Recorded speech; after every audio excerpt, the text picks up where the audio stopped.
Trusty John. Once upon a time there was an old king who was so ill that he thought to himself, "I am most likely on my deathbed." Then he said, "Send Trusty John to me."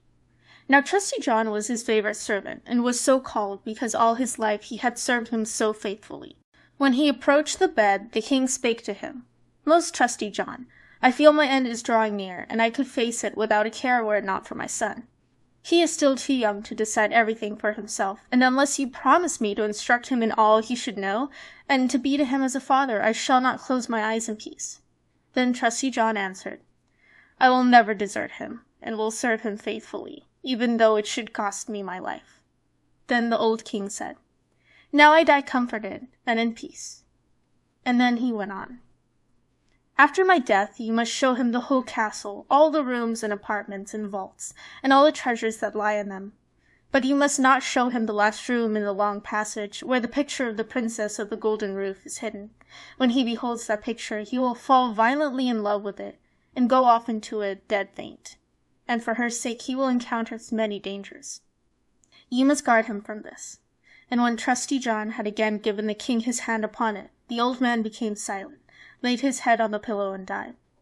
When the old king had been carried to his grave, Trusty John told the young king what he had promised his father on his deathbed, and added, "And I shall assuredly keep my word, and shall be faithful to you as I have been to him, even though it should cost me my life." Now when the time of mourning was over, Trusty John said to him, "It is time you should see your inheritance. I will show you your ancestral castle." So he took him over everything, and let him see all the riches and splendid apartments. Only the one room where the picture was he did not open. But the picture was placed, so that if the door opened you gazed straight upon it, and it was so beautifully painted that you imagined it lived and moved, and that it was the most lovable and beautiful thing in the whole world.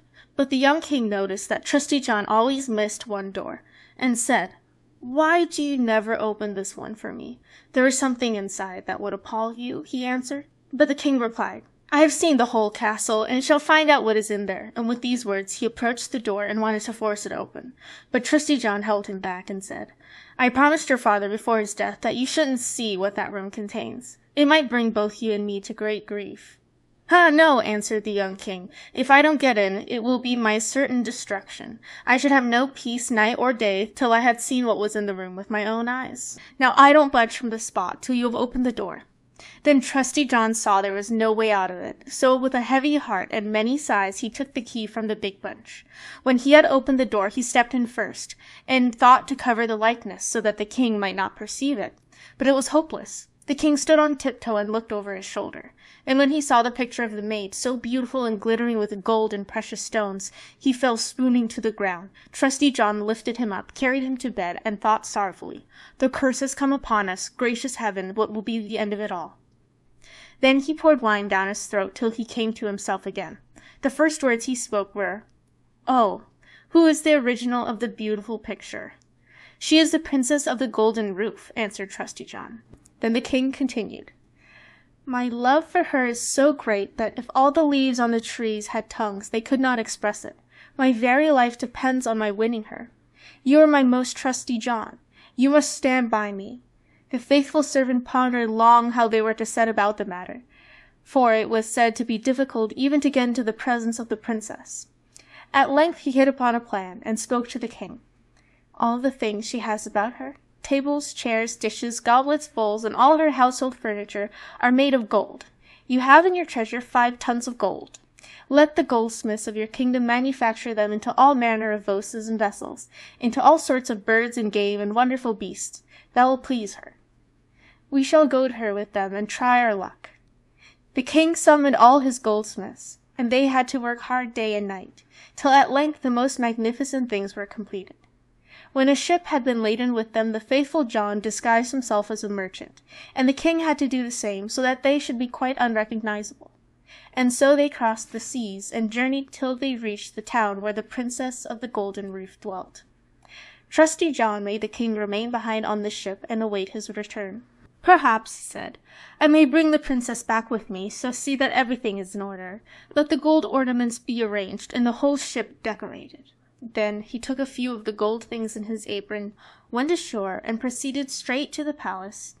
When he came to the courtyard, he found a beautiful maiden standing at the well, drawing water with 2 golden pails. And as she was about to carry away the glittering water, she turned round and saw the stranger, and asked him who he was. Then he replied, "I am a merchant," and opening his apron he let her peep in. "Oh my!" she cried, "what beautiful gold wares!" She set down her pails and examined one thing after the other. Then she said, "The princess must see this. She has such a fancy for gold things that she will buy up all you have." She took him by the hand and led him into the palace, for she was the lady's maid. When the princess had seen the wares, she was quite enchanted and said, "They are all so beautifully made that I shall buy everything you have." But Trusty John said, "I am only the servant of a rich merchant. What I have here is nothing compared to what my master has on his ship. His merchandise is more artistic and costly than anything that has ever been made in gold before." She desired to have everything brought up to her, but he said, "There is such a quantity of things that it would take many days to bring them up, and they would take up so many rooms that you would have no space for them in your house." Thus her desire and curiosity were excited to such an extent that at last she said, "Take me to your ship. I shall go there myself and view your master's treasures." Then Trusty John was quite delighted, and brought her to the ship, and the king, when he beheld her, saw that she was even more beautiful than her picture, and thought every moment that his heart would burst. She stepped on to the ship, and the king led her inside. But Trusty John remained behind with the steersman, and ordered the ship to push off. "Spread all sail, that we may fly on the ocean like a bird in the air." Meanwhile the king showed the princess inside all his gold wares, every single bit of it, dishes, goblets, bowls, the birds and game, and all the wonderful beasts. Many hours passed thus, and she was so happy that she did not notice that the ship was sailing away. After she had seen the last thing, she thanked the merchant and prepared to go home. But when she came to the ship's side, she saw that they were on the high seas, far from land, and that the ship was speeding on its way under full canvas. "Oh," she cried in terror, "I am deceived, carried away, and betrayed into the power of a merchant. I would rather have died." But the king seized her hand and spake, "I am no merchant, but a king of as high birth as yourself, and it was my great love for you that made me carry you off by stratagem. The first time I saw your likeness, I fell to the ground in a swoon." When the princess of the golden roof heard this, she was comforted, and her heart went out to him, so that she willingly consented to become his wife. Now it happened one day, while they were sailing on the high seas, that Trusty John, sitting on the forepart of the ship, fiddling away to himself, observed 3 ravens in the air flying toward him. He ceased playing and listened to what they were saying, for he understood their language. The one croaked, "Aha, so he's bringing the princess of the golden roof home." "Yes," answered the second, "but he's not got her yet." "Yes, he has," spake the third, "for she's sitting beside him on the ship." Then number 1 began again and cried, "That'll not help him. When they reach the land, a chestnut horse will dash forward to greet them. The king will wish to mount it, and if he does, it will gallop away with him, and disappear into the air, and he will never see his bride again." "Is there no escape for him?" asked number 2. "Oh, yes, if someone else mounts quickly and shoots the horse dead with the pistol that is sticking in the holster, then the young king is saved. But who's to do that? And anyone who knows it and tells him will to be turned into stone from his feet to his knees." Then spake number 2, "I know more than that. Even if the horse is slain, the young king will still not keep his bride. When they enter the palace together, they will find a ready-made wedding shirt in a cupboard, which looks as though it were woven of gold and silver, but is really made of nothing but sulphur and tar. When the king puts it on, it will burn him to his marrow and bones." Number 3 asked, "Is there no way of escape then?" "Oh, yes," answered number 2. "If someone seizes the shirt with gloved hands and throws it into the fire and lets it burn, then the young king is saved. But what's the good? Anyone knowing this and telling it will have half his body turned into stone, from his knees to his heart." Then number 3 spake, "I know yet more. Though the bridal shirt too be burnt, the king hasn't even then secured his bride. When the dance is held after the wedding and the young queen is dancing, she will suddenly grow deadly white, and drop down like one dead, and unless someone lifts her up and draws 3 drops of blood from her right side and spits them out again, she will die. But if anyone who knows this betrays it, he will be turned into stone from the crown of his head to the soles of his feet. When the ravens had thus conversed, they fled onward. But Trusty John had taken it all in, and was sad and depressed from that time forward.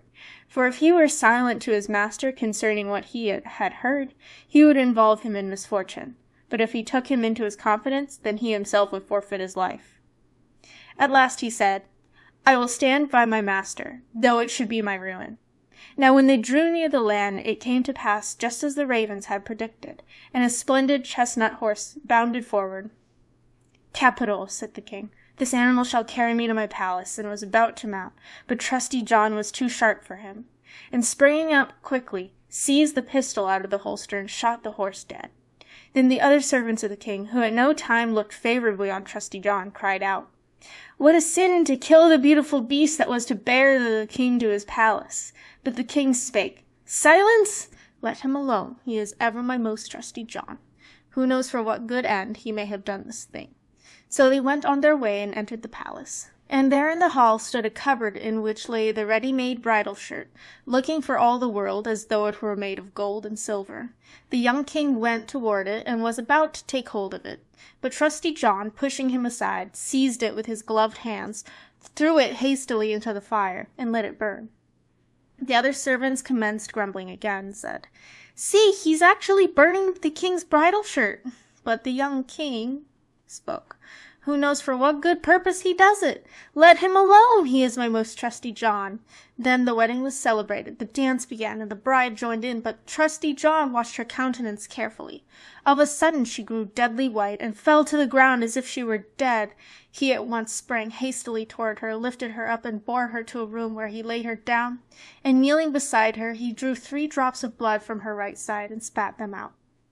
She soon breathed again, and came to herself. But the young king had watched the proceeding, and not knowing why Trusty John had acted as he did, he flew into a passion and cried, Throw him into prison! On the following morning sentence was passed on Trusty John, and he was condemned to be hanged.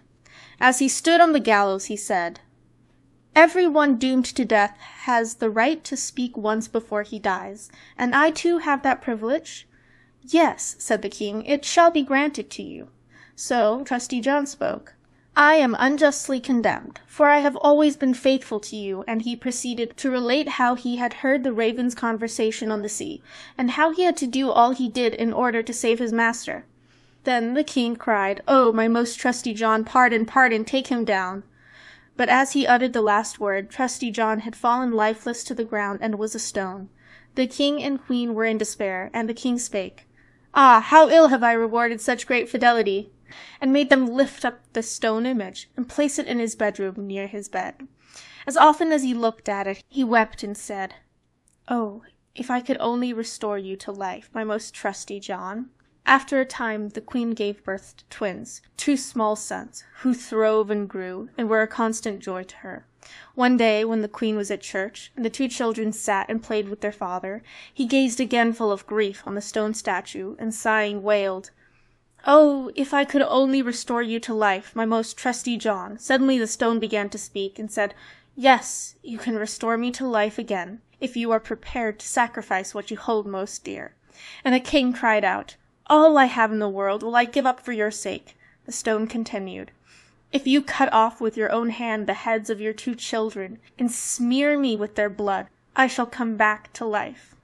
The king was aghast when he heard that he had himself to put his children to death. But when he thought of Trusty John's fidelity, and how he had even died for him, he drew his sword, and with his own hand cut the heads off his children. And when he had smeared the stone with their blood, life came back, and Trusty John stood once more safe and sound before him. He spake to the king, Your loyalty shall be rewarded, and taking up the heads of the children, he placed them on their bodies, smeared the wounds with their blood, and in a minute they were all right again, and jumping about as if nothing had happened. Then the king was full of joy, and when he saw the queen coming, he hid Trusty John and the 2 children in a big cupboard. As she entered, he said to her, Did you pray in church? Yes, she answered, but my thoughts dwelt constantly on Trusty John, and of what he has suffered for us. Then he spake, Dear wife, we can restore him to life, but the price asked is our 2 little sons. We must sacrifice them. The queen grew white, and her heart sank, but she replied, We owe it to him on account of his great fidelity." Then he rejoiced that she was of the same mind as he had been, and going forward he opened the cupboard, and fetched the 2 children and Trusty John out, saying, "God be praised! Trusty John is free once more, and we have our 2 small sons again." Then he related to her all that had passed, and they lived together happily ever afterward.